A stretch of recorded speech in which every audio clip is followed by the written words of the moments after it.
And I want to bring you a sermon. I kind of got really excited with this piece of information I'm going to bring you today. This is what I was working on in the sermon. Clouds on the horizon. Like with you, and it is with me, it's a constant barrage in my thoughts about what's coming. How do I address that? How do we work with? How do we educate the members in God's body? How do we reach the world for what's coming? Because they have no clue for what's coming. I'm going to give you a piece of information today that I came across of rewritten history in the United States. And I think you're going to be amazed what God has actually done with the leadership of our nation through periods of time, like with George Washington. And I know the History Channel has a special coming on. It's a 3-night about George Washington. And I'm looking forward to seeing what they've got. They've got incredible research people. Imagine if God called all those people from the History Channel and the Discovery Channel, and we threw out all the nonsense, and we was able to bring in truth.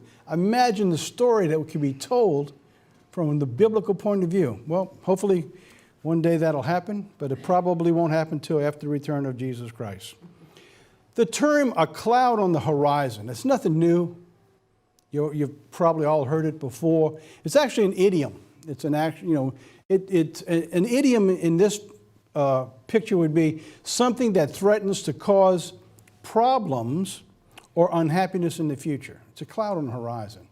You see rain coming, the clouds coming, you want to get in. It's an idiom that people use all the time.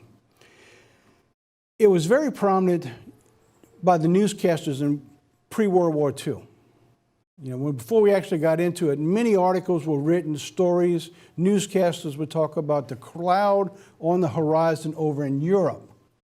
And so that was constantly brought out. And so we're in that period of time again today. And I'm going to use that theme today in a more spiritual way of the cloud on the horizon. So as war became obvious, and prior to World War II, the theme changed from a storm on the horizon to a storm, instead of a cloud to a storm. In other words, it told us things were getting closer. All right? And I'm telling you this for a reason, because I'm going to be dealing with the story that centers around Abraham Lincoln. And he used two phrases in different periods of his life. One was a storm, and the other was a cloud. All right? He's used these two different idioms in stories that he tells. And I got a long story I'll be reading and embellishing a little bit and talking about what we're doing with the work today that relates to what he actually wrote. It's a part of history that's been written out, totally written out. Then at the end of the war, it became the final storm. So you see the phrases as they moved across through the time in history of things escalating to they finally coming to an end. And it all centers around the storm. So basically the Bible talks a lot about that also. It's discerning the times. Right? Even Jesus Christ used that phrase in one of his stories when he was talking to the Pharisees. In Luke 12, verse 54, Jesus said, he said to the people that when you see a cloud, right, when you see the cloud, rise out of the west, straightway there comes a shower, and so it's so. And when you see the south wind blow, you say there will be heat, and it comes to pass. Then he goes on, he says, you hypocrites, you can discern the face of the sky and the earth, but how is it you cannot discern this time? He goes on in the next phrase, which I didn't go into. He says, you can't even tell the truth about yourselves. This is what he was telling them. He says, you bunch of hypocrites. So the Pharisees, they could read certain things, but they couldn't see the real issue that was in front of their face. So when I see that, I'm looking at the news today, and I listen to the stories, and I listen when you talk to people, the education given to our young, they don't have a clue what the real issues are that's affecting the nation or the world today. Discerning the times. It says, then they that feared the Lord spoke often one to another. Now I'm in Malachi, chapter 3. This is talking about before the return of Jesus Christ. It says, they that feared the Lord spoke often one to another, and the Lord hearkened and heard it. And a book of remembrance was written before him for them that feared the Lord and that thought upon his name. and they shall be mine, says the Lord of hosts. And in that day, when I make up my jewels, I will spare them as a man spares his own son that serves him. Then shall you return and discern between the righteous and the wicked. Many years ago, when I first came into the church, I would read this and I said, why would you need to discern the difference between right and wrong? Not realizing how deceptive the world would become, how deceived it has become, where it can't even tell it's right from wrong, or it's up from down, left from right anymore. That it's going to take discernment. That means God's Spirit's going to have to be able to reach inside each one of us to discern the difference between right and wrong. When I talk to people and I say, well, did you hear what just happened? And someone will say, what's wrong with that? And you look at them like, what's wrong with that? And it would be something that was so painful and sick, like anybody in their right mind would understand that this is wrong. But when you look at a nation that pushes killing babies till their 9th month and afterwards, and say, well, what's wrong with that? You realize we have reached beyond this stage of discerning what's right and wrong, where life means so little. Abraham Lincoln. I'm going to talk about Abraham Lincoln a lot in the sermon today because I'm going to be addressing a story that he wrote. It actually wasn't a story, it was a letter to a friend of his. And I found this letter so amazing. It's hidden in our history. It's written out of history books, but it's the truth of God. So we understand that Abraham Lincoln was a man driven by biblical beliefs. But when you see what I'm going to share with you today, if you've never seen this before, you're going to walk away from this sermon absolutely amazed with what God did. And it draws to the point today where we need to understand that if we as a church, if God opens the door for one person in any of God's churches to reach the President of the United States, to do what he did, to call for the day of fasting and prayer, that who knows that maybe some people will change and repent. So I'm going to go through this story today, and I'm bringing the significance of where we are and how important it is for us today. Lincoln possessed a quick intuition of human nature, or discernment, and of the strength of the weaknesses of individual character. Before being elected president, Lincoln spoke of removing slavery, and he called the ominous clouds of civil war to do it. So he knew before he was elected that removing slavery was going to bring about a civil war. He was willing to count the cost to do it anyway. After being elected, and after the Civil War had already begun, right? He's in office. The Civil War is taking place. He wrote again. He spoke of another, this time he called it a very dark cloud on the horizon. So what was he speaking of? A very dark cloud. I came across this, I'd like to say by accident, but I don't think it was. I felt like God divinely gave me the direction to it. Because you go looking for something, you don't even know what you're looking for. So as I was struggling to find out what hope do I bring the church in the time that we're moving into, for 5 years we've laid out a timeline of where I believe God's showing us a template of a time frame that God's going to be bringing about the end time, whether it begins in 2030, 31 or not, or that begins a time of more trouble, I don't know. So as I'm going through and trying to understand these ominous clouds, I type in, and it kept coming up, a dark cloud on the horizon. So what is that all about? A dark cloud on the horizon. And that's what I'm going to talk about today. This is what he said. I see a very dark cloud on our horizon, and that dark cloud is coming from Rome. Anybody heard that before? That dark cloud is coming from Rome. Now, understand where he's writing this. He's president of the United States. The Civil War has already begun, but he's talking about another cloud that's coming. It wasn't the Civil War. It wasn't the ratio between the slaves or not. It was what was driving the Civil War. All right? I'm going to show you today that President Lincoln believed The problem of the Civil War was not slavery, it was Rome. And he wrote it, and it's written out of history. And I'm going to bring it to you today and show you how important that is. Abraham Lincoln, this is where the story actually comes out of.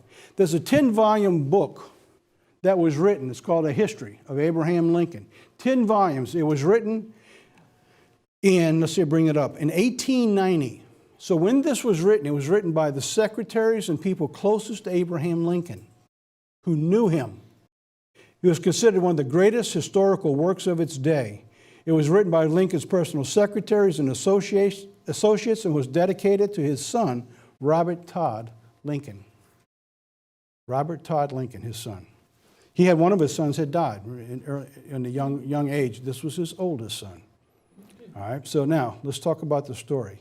Abraham Lincoln, the real engine behind the Civil War. Now, I listen to historians, they argue the point of slavery, the point of the industry, the government, but this is where Abraham Lincoln, the thoughts that God led him to, believed the real problem was. It is with Southern leaders of the Civil War, as with big and small engines of our railroad cars. Those who ignore the laws of mechanics are apt to think that large, strong, noisy wheels they see are the motive power. But they are mistaken, he says. The real motive is not seen. It is noiseless, well concealed in the dark. It is behind the iron walls. The motive power are very well concealed.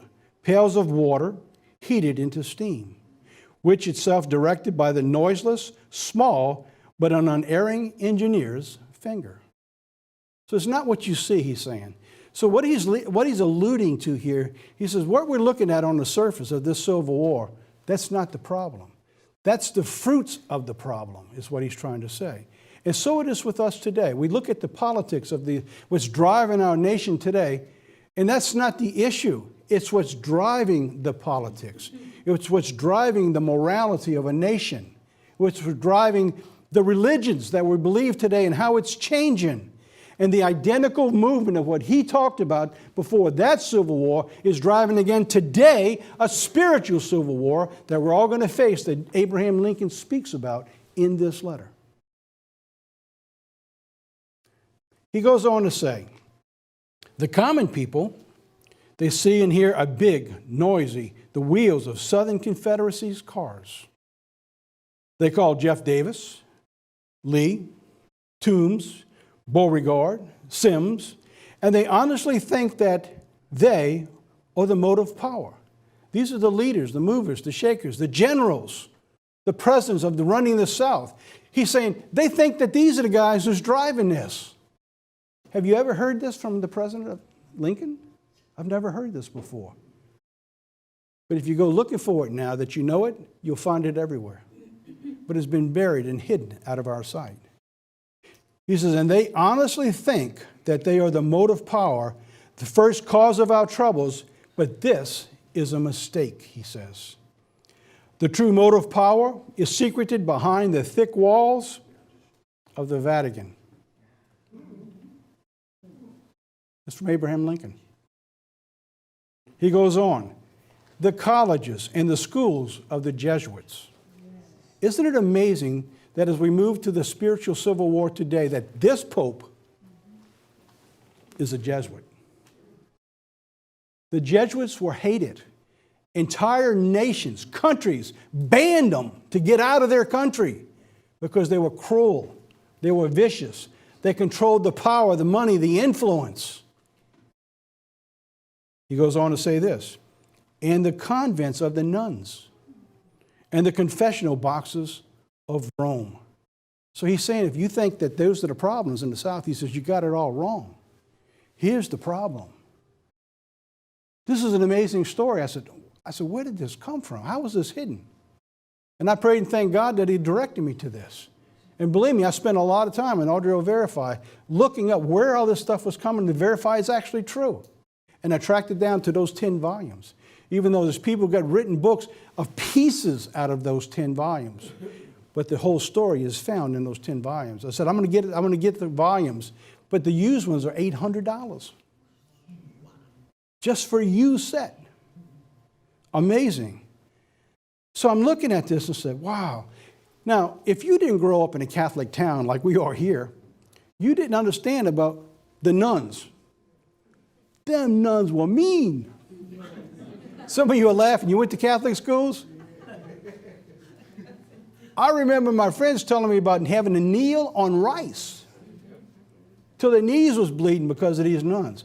Cracking their knuckles with wood, bleeding on the butts, beating them because they weren't listening properly. These were mean ladies. And I'm using that term loosely. In the confessional boxes, wow, of Rome. There is a fact, he goes on, which is too much ignored by the American people, and with I am acquainted only since I became president. It is that the leading families of the South have received their education in part, if not in whole, from the Jesuits and the nuns. It's pretty much true in the South in the earlier years. Hence, those degrading principles, are you ready for this?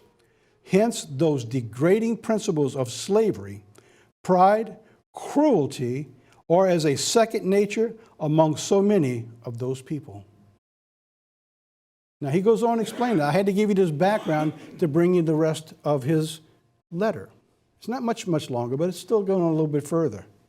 Hence, that strange want of fair play, the humanity, that implacable hatred against the ideas of equality and liberty as we find them in the gospel of Christ.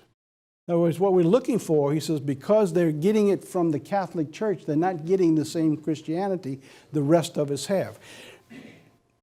Today, many of the leaders in the House and the Senate are Catholics. The Pope that was brought in on the Day of Atonement, welcomed with a Herald stand-up review, is the same warning that Abraham Lincoln was writing about in this letter. Let's go on. You do not ignore that the first settlers of Louisiana, Florida, New Mexico, Texas, South California, Missouri were Roman Catholics.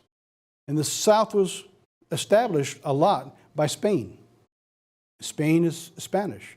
And Spain would kick out the Jews, kicked out the Christians. And they were the ones who controlled and began to take everything out of South America and Central America and all the islands. And if you go down today and we go to Trinidad, I'm trying to decide how to say this properly without, I don't want to embarrass anybody down there. To Trinidad and what's the other island next to it? Tobago. When we went down for the first time, the people there were restless. They called it a restless spirit. The Trinidad side of the island was Spanish.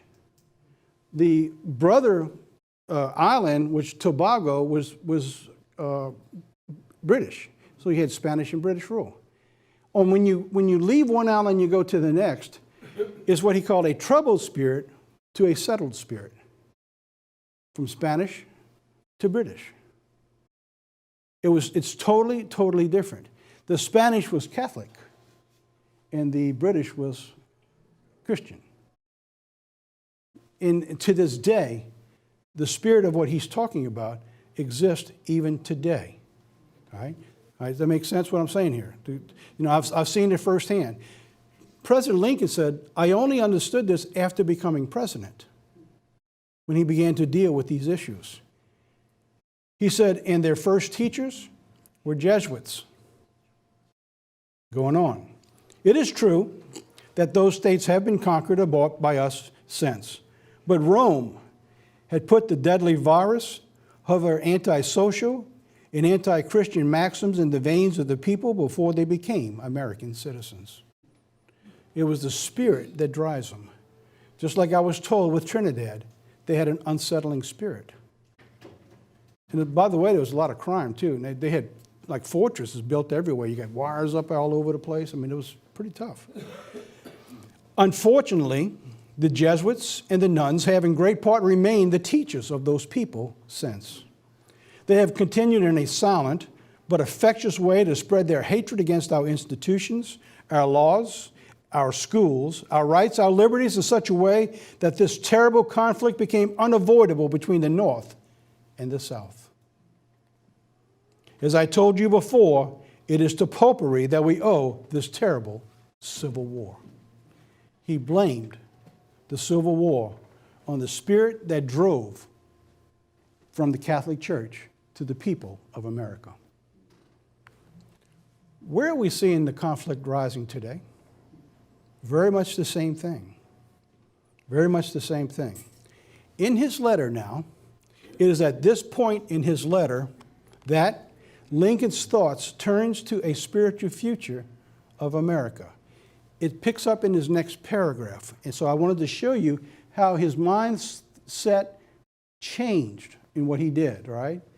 He says, I do not pretend to be a prophet, but though not a prophet, I see a very dark cloud on the horizon, and that dark cloud is coming from Rome. Now, this is where that sentence began that I showed you earlier. It is in this part of the letter that came about. He goes on now in a more spiritual way about the engine. I would have laughed at the man who told me that before I became president.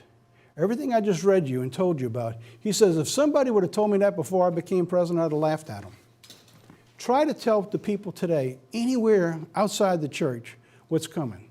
How it's going to be driven by a beast power, controlled by Rome. And the Pope is going to be in charge of all that. And 10 nations are going to come out of Europe, and the United States is going to be destroyed and go into captivity. They're going to do the same thing that President Lincoln said. I would have laughed. They'll laugh you in the face. And I'm telling you, as God's word here says, it's coming. And what I found so amazing was that God directed this to Abraham Lincoln in the middle of his conflict in the Civil War. He said, and now I see that mystery. See, now he picks up a biblical term. Who's he talking about? Rome, Babylon. He says, I see that mystery, he says, and I understand that the engineering of hell, which I thought not seen or even suspected by the country, is putting in motion the large, heavy, and noisy wheels of the state cars of the Southern Confederacy. So he's talking now about the spiritual driven force of the South now is put into play and is being done by Rome. Our people is not yet ready to learn and believe those things, and perhaps it is not even the proper time to initiate them to those dark mysteries of hell. It would throw oil on a fire which is already sufficiently destructive.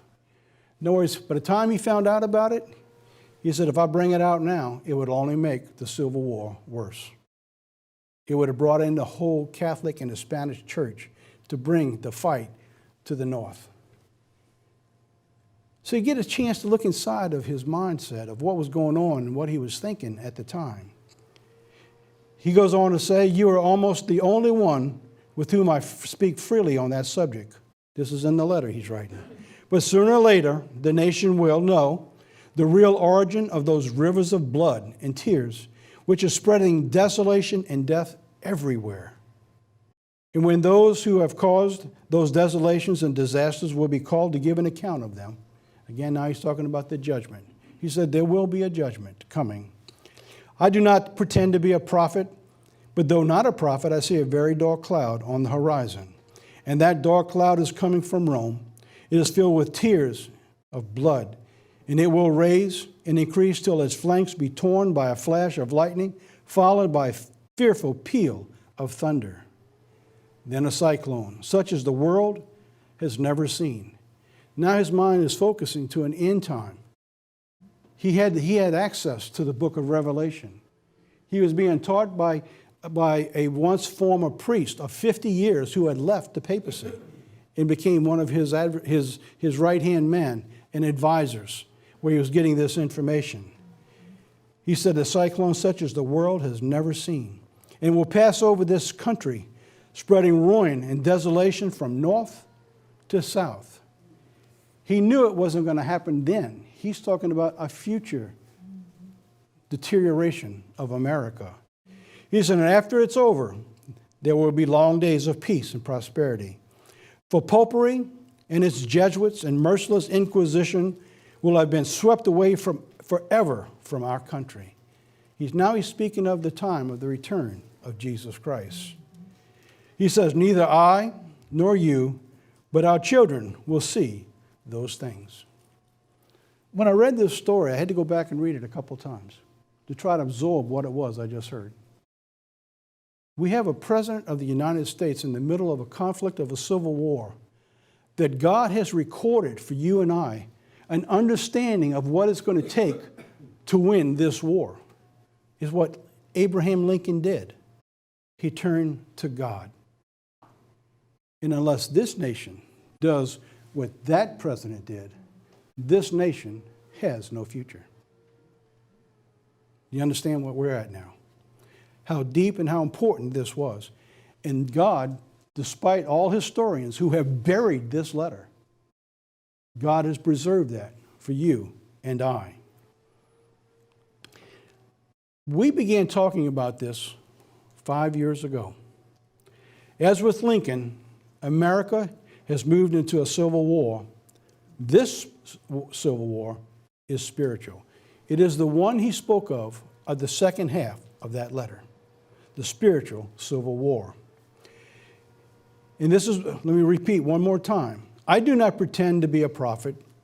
Though not a prophet, I see a very dark cloud on the horizon, and that dark cloud is coming from Rome. And I repeat from my own words, I feel the same way. I'm not a prophet, but it doesn't take a genius to see what's coming and where it's coming from. In 2005, our very first special it's called The Handwriting on the Wall, way back 5 years ago. When most Protestants and theologians were talking about an end of the time coming, the return of Jesus Christ from 2015 or 2017, God led our church and where we were to show it wasn't going to be that way. Our problem was Rome. Now, I'm going to play with you the intro in case, because we have a lot of new people and a lot of new people online. I'm going to play the intro. It's 4.5 minutes long of that special that we did and showing how the world was looking one way. We were looking at Rome. You got that ready? Let's play that and I'll be right back.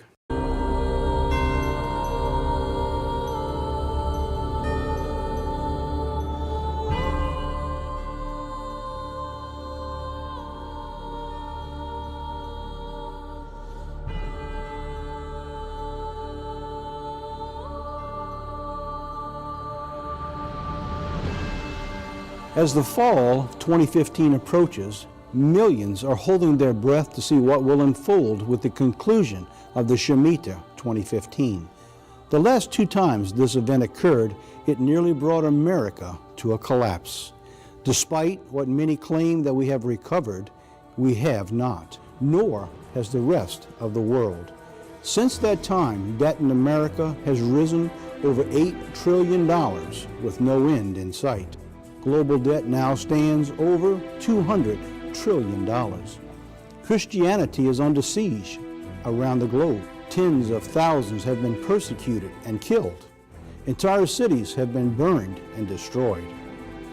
As I was preparing to deliver the second part of this warning message and describing how America has been accelerating its removal of God, no sooner had I begun that everything suddenly changed. As I was preparing, the unthinkable happened.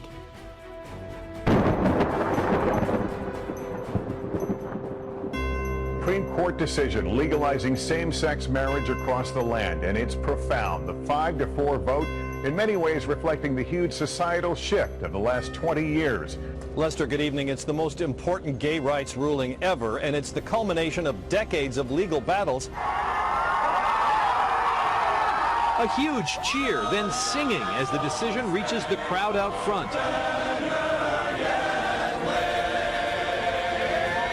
The historic ruling struck down the bans on same-sex. Has America pronounced its own death sentence? Or are we witnessing the handwriting on the wall?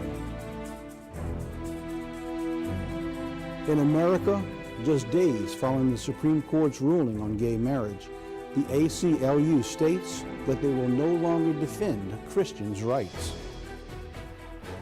Will the pulpit be the next to go? Meanwhile, the internet pages are filled with predictions of rapture, date setting, and tribulation. Never in modern times have we seen so many alarming conditions all merging at the same time. But the interesting thing is, like, you have all these reports, people saying, oh, it's going to go higher and higher, and then they're saying all the danger signs that were there at the last crash are there now. 2007, the conditions that the United States was in, we are right back 7 years later into those same conditions today, except we're in worse shape. And all I'm doing is combining science, history, and the scriptures to say this is the pattern. This is what has happened in the past. Could it happen this year?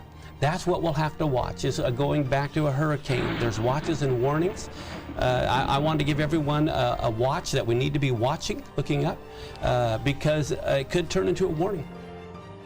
Now, with all these things converging, the tower converging, the tower looks like it will be completed, all these things, in America rapidly turning away from God, I mean, at an accelerating pace, the harbingers continuing, you have the tree of hope dead, and all these things taking place, and the peak of the Shemitah, which is when generally things happen, if it goes according to this pattern, will be in September 2015. Now again, my two cautions: nothing has to happen, God doesn't have to do anything. However, I'd be ready, I'd be aware, it could. We need to be prepared. But what if nothing happens this Shemitah? No global financial crisis, no world falling apart. What if nothing happens and things go on as usual? Does it mean nothing has happened? Will everything go back to what it was? God uses calamities to get our attention, a way of warning that something is coming. Change usually comes quietly, normally without most ever knowing it took place. While we prepare for the worst that could happen this September, this program will focus on a quiet change that is beginning to take place this September that the world is totally unaware. So the rest of the world was waiting for a collapse. They were waiting for Wall Street to fall apart. God let us understand that the problem of what we just showed you with Abraham Lincoln was coming from Rome. When it looked like nothing happened, something did happen. It was a spiritual civil war. At the peak of the Shemitah, as Jonathan Kahn talked about, it finishes on atonement. And what happened? The worst possible thing is the Pope was in the White House on the Day of Atonement. It did happen, but because we were looking from physical things with physical eyes, we missed the spiritual intent of what actually took place. Spiritual civil war, and this is where we began working with news nuggets and insights. I'm going to bring this little segment in here now to show you where we're working with news nuggets and insight that actually ties into everything we're talking about. God talks about in Ephesians 6 that we don't wrestle against flesh and blood, but against principalities and powers, against rulers of the darkness of this world, against spiritual wickedness in high places.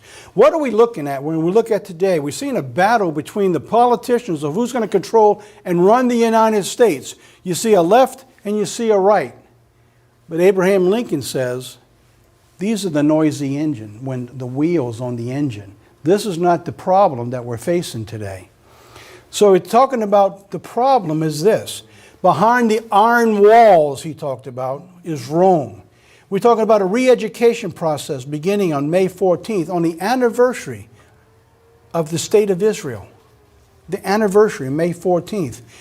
The rise of the beast power and the coming global socialism. You ever thought that you'd be looking at the potential of a president of the United States as a socialist?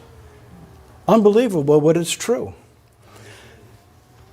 This is the recent edict came out from the Pope. Tax the rich, the Pope calls for. Global wealth redistribution. Where did that come from? It was back in the 15, 16, 1700s. It was the Jesuits. They would go in with an army that they would control, take over the nation, pillage its wealth, and control that nation. Set up their own schools, their own education. And we're seeing now in modern times, beginning this year, the new education process and the wealth redistribution. He calls it a structure of sin if you give a tax cut to a wealthy person. The Pope said Wednesday, this was February 5th, in a passionate address calling for international wealth redistribution. Pope Francis is the first Jesuit pope, the first from the Americas and the first from the Southern Hemisphere, and the first pope outside of Europe since the Syrian Gregory III, who reigned in the 8th century. It's not any accident that this was happening. It was all being steered and geared into what was actually taking place. Pope John Paul II, who died in 2005, he clashed with the Jesuits. There was a fight in-house because the Jesuits, even as early as 2005, were raising in their ranks and taking the power of Rome, because it was the beginning of the rise of the Holy Roman Revival taking place. He said they became too independent, too leftist. Amazing that we're fighting that now. The leftists, he said, and political. And they're in everything you can think about. They're into right now. He says, particularly in Latin America. That was in 2005. So how did he do it? We began talking about the green and the future of America. The 12 years to end. What is all this stuff? This is simply the engine's wheels to control the power of what's taking place. The issue is not green. They'll never accomplish green. There's no way. They don't have the technology, nor they have the money to do it. It's impossible, physically impossible, but they're going to do it anyway. Why? Because it calls for the wealth redistribution. And it does something else. It brings about a new civil war. It brings chaos and war and deterioration. And as Abraham Lincoln said, he said the blood and the tears that's going to rain across the world. And the Bible in Revelation talks about the coming blood that's going to be up to a horse's bridle before it's all over. Abraham Lincoln knew it and he understood it. He said, but it's going to be over one day. He said, and God's going to move them all out the way. And we'll have peace and they'll be removed forever. Global climate change is the noisy wheels of the engine, but the Vatican is the power driving the engine. Franklin Roosevelt began to make these changes called the New Deal. And it's interesting, today it's the Green New Deal. The New Deal was a series of programs in public works and projects and financial reforms and regulations enacted by the President, Franklin D. Roosevelt, from 1933 to 36. And in that, what he did was he changed the Constitution of the United States. It responded for the needs of relief, reform, and recovery from the Great Depression. So when things get really bad, when things go downhill and deteriorate, what's going to happen? The people will be screaming, give us anything, help us. And then I'll begin to move in some great power who will rise up and say, I will save this world. The Constitution was altered at that particular time. Before that, it was illegal to do what they do today. You can no longer take from one person and give to another. That was against the law. You can no longer do that. The New Deal was the beginning of the removing of the Constitution that was written. The Green New Deal will be the final stake in its removal to socialism, because that is what is coming. It shouldn't surprise anyone when you see a socialist going to be leading in a potential election, and it shouldn't surprise anyone else that you'll also see a gay person up there leading as a potential contender for the President of the United States, because Jesus Christ warned, he says, as in the days of Sodom, so it's going to be before his return. So everything Jesus Christ says, this is what's going to happen. It shouldn't surprise us when we see it coming to pass, because it's going to happen. The Pope is creating a socialist world. The Bible calls it the beast. We know it as the beast of Revelation in chapters 13 and chapter 17. He's beginning this year with the re-education process for global dominance beginning in May 14th. What was Abraham Lincoln worried about? He says the continual teaching the education of the Jesuits. And who's leading this re-education today? The Jesuits, going to re-educate the entire world this time. The Bible warned us that's coming. And we see it here. We see the duality taking place. Just as it did in World War II, it's going to happen again today. It's going to happen again today. Abraham Lincoln also talked about a house divided cannot stand. He understood that. So what we're looking at now is protecting Christian conservatives' rights for freedom and the push against socialism. So what are we looking at? We're not looking at politics. You're looking at the driving force behind the politics. Tony Perkins, for those who don't know, Tony Perkins said he's dismantling the left's anti-faith agenda, talking about President Trump. He is the president of the Family Research Council and pastor who believes that Trump is the man for the time because of his religious fight for freedom. All right, this is what he's saying that he believes is going on. He said the president has not only ceased the war on people's faith, but he's building a bulwark where people of faith can openly practice their faith. We haven't had that for years in the past. We had to keep our mouths quiet. Your children couldn't go to school and pray in schools anymore since the 60s. For the first time in almost 50 years, they're bringing it back to schools where you have the freedom to be able to preach, and it's making the left angry and bitter. So he goes on to say what he's doing is what makes the left so mad is that he's dismantling the infrastructure that they've used to advance the anti-faith, big government agenda, and they're not going to be able to jump back into the driver's seat and take it off again, he said. It's going to take them decades to rebuild. I believe everything he said except that last sentence. It will not take decades. They will have it done overnight. Changing what everything's going on today will be changed overnight when they take control once more. This was an interesting paper and article that I was reading. It's called The Impeachment of Lincoln. I said, so wow, I didn't know he was under impeachment. But look at the date, 1868. He was already killed by that date. This is a what if. They said if he lived, what was going on, they would have impeached him for a lot of things that he had to do during the Civil War, which I thought was an interesting story. He wrote this, Abraham Lincoln, which everyone knows about.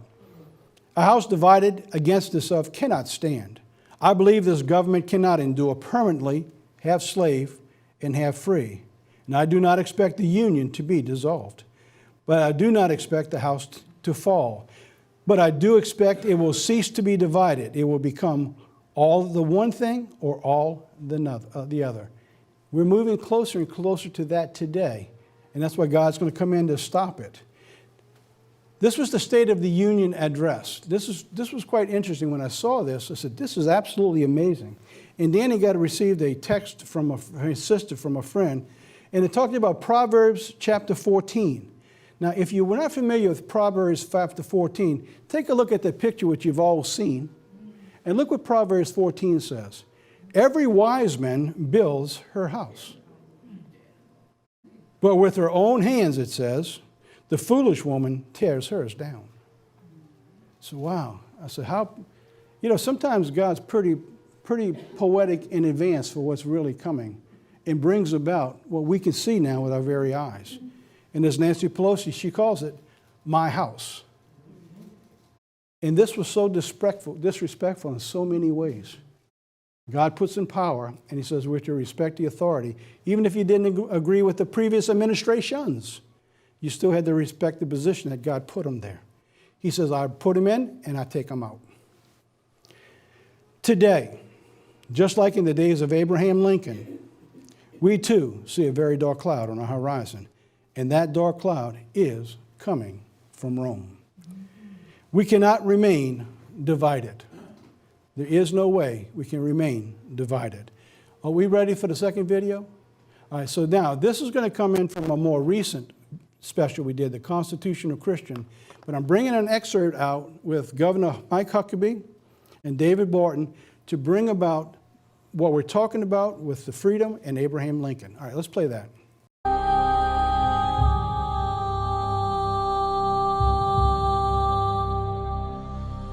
No one can read Lincoln's writings and miss the fact that he was a man who clearly believed that he was president for such a time as this. He understood that there was something more going on than the politics of the day, that he had a purpose that was bigger than himself, and it was to save the Union, and it was to bring freedom and liberty and also equality to people who had been enslaved.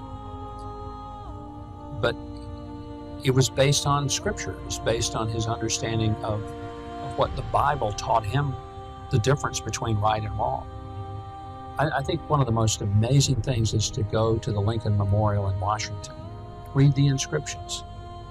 You know, the most powerful things he said in the second inaugural address, or just the great quotes that Lincoln had. You cannot read those and say, well, we're just a secular nation, and there is no room in our country for a discussion of God. Well, there's always been up until recent days, and Lincoln believed that God was directing him to lead the country, to make a clear moral statement about slavery. It was not a political statement, a moral statement.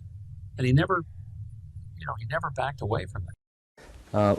Perhaps the most famous prayer proclamation in history, in American history, is this one. This is Abraham Lincoln calling for a day of humiliation, fasting, and prayer.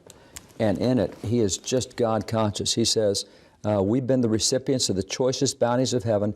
We've been preserved these many years in peace and prosperity. We've grown in numbers, wealth, and power as no other nation has ever grown, but we've forgotten God. We've forgotten the gracious hand that preserved us in peace and multiplied and enriched and strengthened us. We vainly imagine in the deceitfulness of our hearts that these blessings were produced by our own superior wisdom and virtue. Intoxicated with unbroken success, we've become too self-sufficient to feel the necessity of redeeming and preserving grace, too proud to pray to the God that made us. It behooves us then to humble ourselves before the offended power, to confess our national sins, and to pray for clemency and forgiveness. And after that, the Union only lost 2 more battles. Before that, they only won 2 battles. Approximately 25 years earlier, before he became the President of the United States, in an address that is called the Lyceum Address, he warned that if this nation would ever fall, it would have to come from within.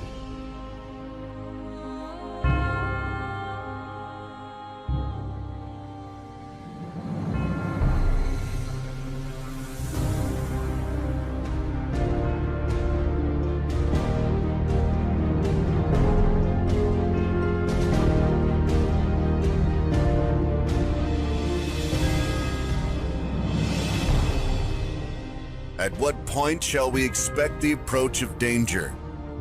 Shall we expect some transatlantic military giant to step the ocean and crush us at a blow? Never. All the armies of Europe, Asia, and Africa combined with all the treasure of the earth in their military chests, with a Bonaparte for a commander, could not by force take a drink from the Ohio or make a track on the Blue Ridge in a trial of 1,000 years. At what point then is the approach of danger to be expected?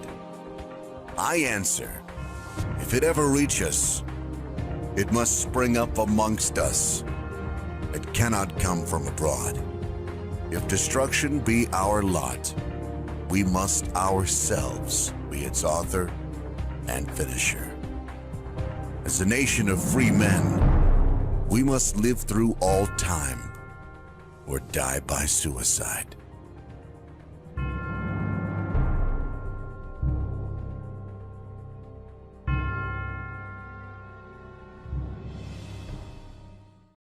He chose his words well. We should live free or die by suicide. The opportunity to live, he said, was upon us. If we don't make it, it's because you have killed yourself. Because he understood the principles of God and how God blessed this nation. And you can see back from 25 years earlier as he wrote that Lyceum Address to where God led him to in the middle of a civil war. God had spent many years shaping his mind and his thought for the job that God had given him to do. So what do we glean from the writings with Abraham Lincoln, the lessons for his day? And this is what Governor Mike Huckabee brought out and what you just heard. Clearly he believed he was a president for such a time. And that's basically what Tony Perkins was just saying, that president of that church council that I just talked to you about and what I read from him for today. He understood that there was more going on than the politics of his day. And you and I and God's people all around the world need to understand that when we look at the politics of the day, that's not the issue. It's the driving force behind the politics. But unless we can get to the mindset like Abraham Lincoln, that it wasn't about him, that he had to reach beyond himself for his nation, then he would fail. In the same way it is for you and I. We have to look beyond ourselves to the work that God's called us to be a part of.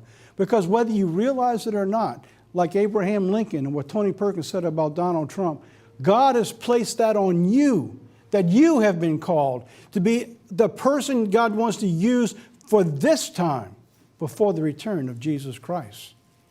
So we have to have the same mindset, that we're not bogged down by issues that have no importance or relevance.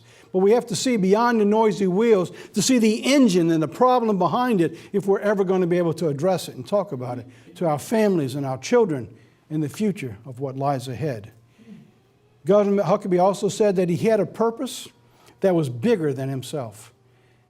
And I see so many in the church today, the Church of God community, they get their feelings hurt so quickly. They don't want anybody to tell them what to do. Who do you think they are? And they run off and they'll sit in a corner and they won't fellowship with people who've loved on each other for decades. The job God's called you and I to do is bigger than us. It's bigger than a little organization. This is talking about the return of Jesus Christ. It's at our doorstep. That civil war, I believe, has already begun, 2015.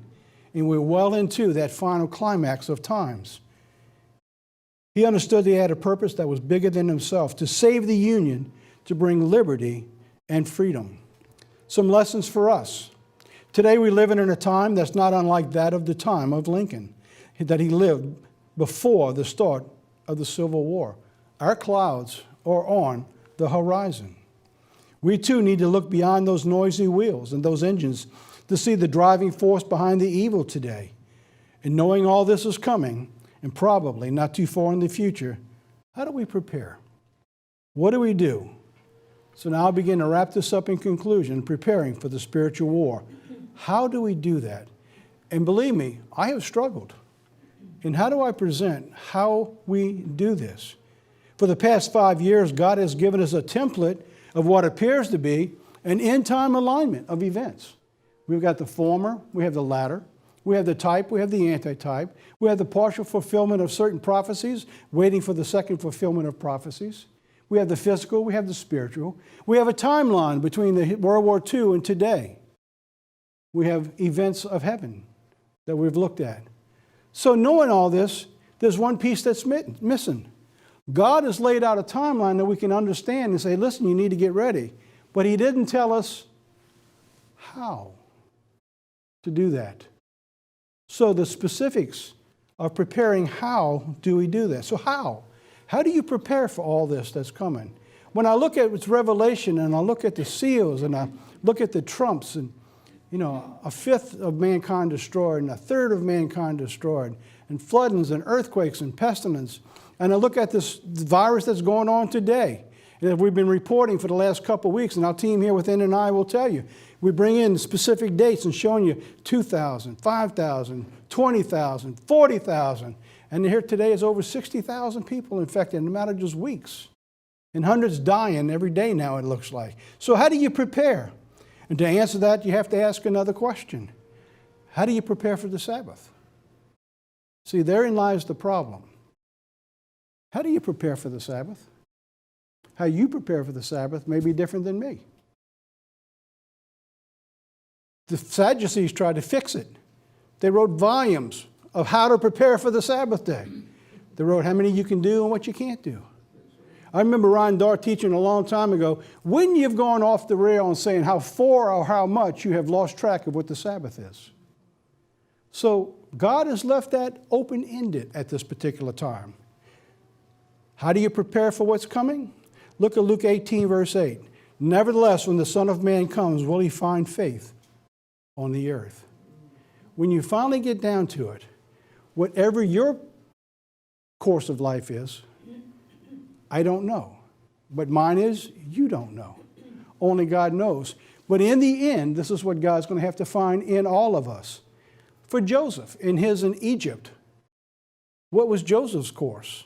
He had to remain faithful though he had been put in prison, sold into bondage, lied about, forgotten in prison. He understood his course in life. He held the faith. He never retaliated. And in so doing, he finally come to understand was to preserve life. How about Joshua and Caleb? Theirs had to be the strength and the faith to go in and look at the world that they saw at that time to understand that God is in charge, and no matter how bad it looks, we will overcome these pagan people, as he calls them. He didn't use pagan, he used another word. And God gave him the strength.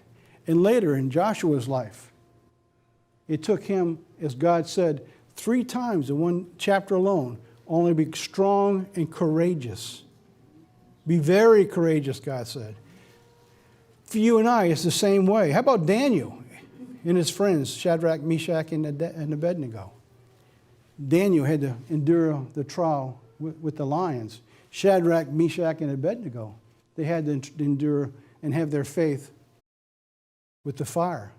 And as they told the king before they were thrown into the fire, whether God will save us or not makes no difference. We will not change our minds. We will serve the eternal. And in those people, God saw faith. And that's what he had. How about this one, Elijah and the widow? You ever realize how important the job was that the widow had? Not Elijah. I'm talking about the widow here.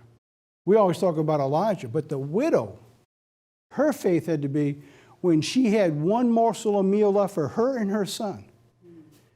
And Elijah says, give it to us first, give it to me, and then you go eat it.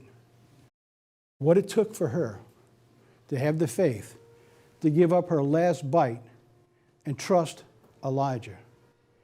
And for 3 years, she never went without. So what about you and I? How do you prepare? I don't know how you prepare for all of this.